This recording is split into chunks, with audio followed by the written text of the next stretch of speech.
അത്തം പത്ത് രുചിയിൽ ഇനി കുറച്ച് എരിവും പുളിയും ഒക്കെ ആവാമല്ലേ. അപ്പോൾ നമ്മൾ ഉണ്ടാക്കുന്നത് അച്ചാറാണ്, മാങ്ങ അച്ചാറാണ് കേട്ടോ. ഏറ്റവും സിമ്പിളായിട്ടാണ് നമ്മളിവിടെ ഉണ്ടാക്കുന്നത്. ആദ്യം കുറച്ച് എണ്ണ ഒഴിച്ച് കൊടുത്തു, അതിക്ക് പച്ചമുളക് ഇട്ട് കൊടുത്തു, പിന്നെ ഇഞ്ചി ഇട്ട് കൊടുത്തു കേട്ടോ.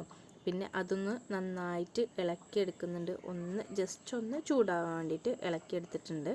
അതിലേക്ക് കുറച്ച് മുളക് പൊടി ഇട്ട് കൊടുക്കുന്നുണ്ട്. അതിനുശേഷം നമ്മൾ ഇട്ട് കൊടുക്കുന്നത് അച്ചാർ പൊടിയാണ്. അത്യാവശ്യം ക്വാണ്ടിറ്റി ഉള്ളതുകൊണ്ട് ആ ഒരു അച്ചാർ പൊടിയുടെ പാക്ക് ഫുള്ള് നമ്മൾ അതിലേക്ക് ഇട്ട് കൊടുത്തിട്ടുണ്ട് കേട്ടോ.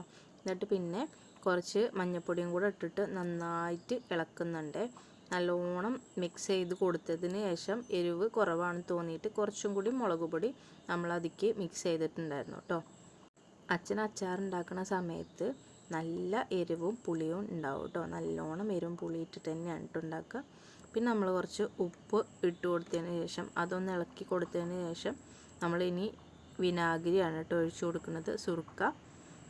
അതൊഴിച്ചിട്ട് നന്നായിട്ട് ഇളക്കി കൊടുക്കുന്നുണ്ട് കേട്ടോ. നല്ലോണം മിക്സ് ചെയ്ത് വെച്ചതിന് ശേഷം അതിക്ക് കുറച്ച് മാങ്ങ അരിഞ്ഞ് വെച്ചതും കൂടി ഇട്ട് കൊടുക്കുകയാണ് കേട്ടോ. കുറച്ച് അധികം മാങ്ങ അരിഞ്ഞതിൻ്റെ, അപ്പോൾ അത് മൊത്തം നമ്മൾ അതിക്ക് ഇട്ട് കൊടുത്തതിന് ശേഷം നന്നായിട്ട് അച്ഛൻ ഇളക്കി കൊടുക്കുന്നുണ്ട് കേട്ടോ.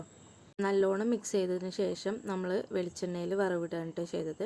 വെളിച്ചെണ്ണ, ഉണക്കമുളക്, കറിവേപ്പില, കടുകൊക്കെ ഇട്ടിട്ടാണ് നമ്മൾ വറവിട്ടിട്ടുള്ളത് കേട്ടോ.